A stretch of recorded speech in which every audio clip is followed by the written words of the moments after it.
మొదటి నుంచి చంద్రబాబు తెలుగుదేశం పార్టీకి ఒక బిరుదు ఉంది.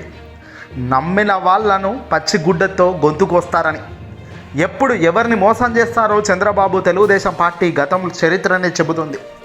తాజాగా బెజవాడలో అదే జరిగింది. 2 సార్లు బెజవాడలో గెలిచిన కేశినేని నానికి చంద్రబాబు పాపం చెక్ పెట్టడం జరిగింది.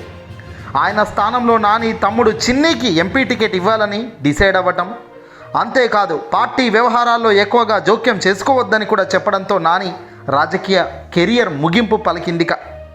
దీంతో చంద్రబాబుకు, తెలుగుదేశం పార్టీకి, అలాగే ఎంపీకి అన్నిటికీ రాజీనామా చేయబోతున్నట్టుగా అధికారికంగా ప్రకటించిన కేశినేని నాని తాజాగా ఎటువైపు అడుగులు వేస్తున్నారు అనేది ఇప్పుడు ఆసక్తికరంగా మారింది. ఈ పార్టీకే ఆంధ్రప్రదేశ్ వైసీపీ పార్టీకి సంబంధించిన ఎమ్మెల్యేలతో, మంత్రులతో టచ్లోకి ఉన్న కేశినేని నాని ముఖ్యమంత్రి జగన్మోహన్ రెడ్డి గారితో కీలక భేటీ అనంతరం వైసీపీలోకి చేరబోతున్నారు అనే సమాచారం అయితే అందుతోంది. ఎప్పటి నుంచో వైసీపీ ముఖ్యమంత్రి జగన్మోహన్ రెడ్డి గారు పరిపాలన తెర వెనుక పొగుడుతున్న కేశినేని నాని నీతి నిజాయితీ ఉన్న వాడికి ప్రజల మద్దతు ఉంటుందని, ప్రజల మద్దతు ఉంటే ఎవరి మద్దతు అవసరం లేదని జగన్ మాదిరిగానే కేశినేని గతం నుంచి కూడా చెప్తున్నారు. చంద్రబాబు తెలుగుదేశం పార్టీ రాజకీయం ఎలాంటిదో, ఎంత నీచంగా వాళ్ళ వ్యవహార తీరు ఉంటుందో కేశినేని నానికి తెలిసినంతగా మరెవరికి తెలియదు. చంద్రబాబు నమ్మిన వాడికి గొంతు కోస్తాడు, నమ్మించి మోసం చేస్తాడంటూ కూడా కేశినేని నాని అనేక సంబరాలు చెప్పాడు. దొంగలందరినీ వేసుకొని గజ దొంగల ముఠా మాదిరిగా తయారవుతున్న తెలుగుదేశం పార్టీకి గట్టి బుద్ధి చెప్పేందుకు కేశినేని నాని సంసిద్ధమవుతున్నట్టు తెలుస్తుంది.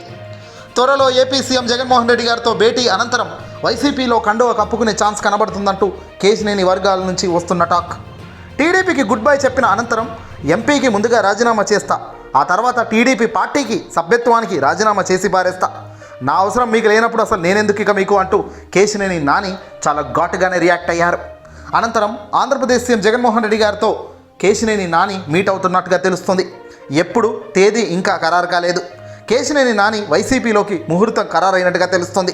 ఒకవేళ జగన్మోహన్ రెడ్డి గారు కేశినేని నానిని వైసీపీలోకి తీసుకున్నా కూడా 2024లో ఎక్కడ పెడతారు? బెజవాడ నుంచే నానికి అవకాశం ఇస్తారా, లేదంటే ఈసారి లేదు మళ్ళీ చూద్దామని సర్ది చెప్తారా? ఏదేమైనా రాబోయే కాలంలో ఇప్పుడు ఊహించని ట్విస్టులు ఉన్నాయి. కేశినేని నానితో పాటు మరో మాజీ మంత్రులు, తెలుగుదేశం పార్టీ ఎంపీలు వైసీపీలోకి వచ్చే ఛాన్స్ కూడా కనబడుతుంది. ఏదేమైనా బెజవాడ రాజకీయంలో ఇప్పుడు ఊహించని ఒక చిత్రం. చిన్ని మీద గెలిచి సత్తా చాటాలని కేశినేని చాలా ఆగ్రహిస్తూ గుర్రుగా ఉన్నారు. చూద్దాం మరి ఏం జరుగుతుందో రాబోయే కాలంలోనే. ఈ వీడియోని అసలు లైక్ కొట్టి తప్పక మీ మిత్రులకి షేర్ చేయండి.